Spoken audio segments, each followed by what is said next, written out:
அனைவருக்கும் வணக்கம். நாம் இன்று புத்தரின் வரலாற்றை காண்போம். கிமு 563 இந்திய நேபாள எல்லையில் உள்ள லும்பினியில் சித்தார்த்த கௌதமர் பிறந்தார். அவருடைய தந்தை சுதோத்தனன் சாகியராஜா, தாயார் மாயாதேவி.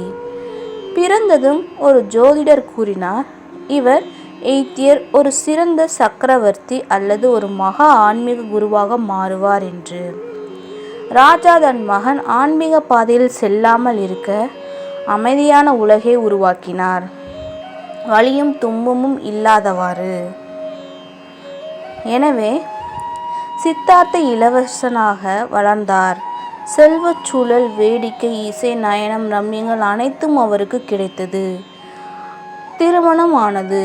அவர் யசோதரை திருமணம் செய்து கொண்டார். அவருக்கு ஒரு மகன் உள்ளான், ரகிலன்.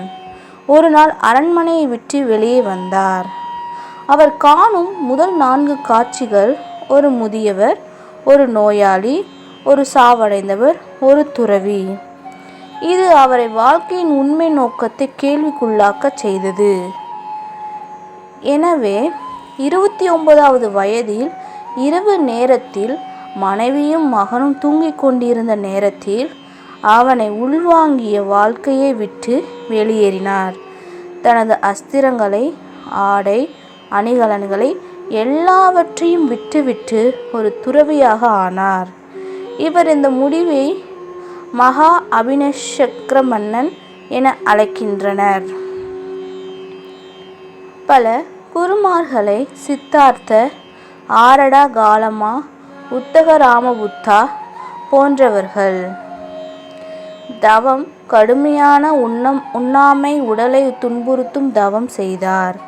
6 வருடங்களுக்கு பிறகு உடல் நலக்கேடானதால் உணர்வு, இது ஆன்மீக தேடலுக்கு வழி அல்ல. எனவே மத்திய பாதையை என்ற புதிய சிந்தனையை எடுத்தார். தூண்டல் இல்லாத வாழ்க்கை, நிதானமான சிந்தனையுடையான பயணம். புத்தர் தரிசனம். போதிகாயா புடிகா மரத்தின் கீழ் அமர்ந்தார். உண்மை கிடைக்கும் வரை நகரமாட்டேன் என உறுதியுடன் அமர்ந்து இருந்தார். நாட்கள் தீவிர தியானம் செய்தார். மாறா மனக்கிளர்ச்சி, ஆசை, பயணம் வந்திருந்தும் வென்றார். புத்த தரிசனம். அறிவொளி. 4 காட்சிகள். தூக்கம் இருக்கிறது. தூக்கத்துக்கு காரணம் ஆசை. அதை வெல்ல வழி இருக்கிறது. அந்த வழி அயிலம் மதிக்க மார்க்கம். 8 படிகளை கடந்து வர வேண்டும். போதனைகளும் சங்கை நிறுவல். முதல் போதனை வாரணாசி, 5 பழைய தவசிகள். 2வது தம்ம சக்கரம், சச்சி அறிவை இயங்கச் செய்தல். சங்கம், பௌத்த சமூக துறவியர்கள் வழிபாடுகள்.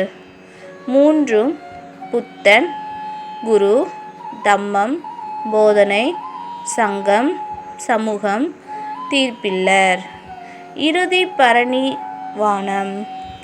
80வது வயதில் குசிநகரம். கடைசி போதனைகள். அனைத்தும் நாசமானவை, அறிவுடன் ஜாக்கிரதையுடன் வாழுங்கள். பரிநிர்வாணம். புத்திரன், மரணம், ஆனால் பிறவி சுழற்சியிலிருந்து விடுதலை. புத்தரின் தாக்கம். பௌத்தம் ஏசியாவெங்கும் பரவியது. இலங்கை, திபெத், சீனா, ஜப்பான். 1000 ஆண்டுகளாக மனித இனம் அவன் போதனையில் அமைதியை கண்டது. அவனின் பயணம் ஒரு மனிதன் தன்னைத்தானே வெல்வது எவ்வளவு உயர்ந்ததோ என்பதற்கான சான்று. அழிவல்லாததை நாடுகள், எல்லாவற்றிலும் மாற்றம் உள்ளது. உங்கள் கையில்தான் விடுதலை உள்ளது. இதுவே புத்தரின் போதனைகளும் அவர் எவ்வாறு புத்தரானார் என்பதன் விரிவாக்கம். இந்த சேனலை பிடித்திருந்தால் லைக் செய்து சப்ஸ்கிரைப் பண்ணி கமெண்டில் உங்கள் கருத்தை கூறவும்.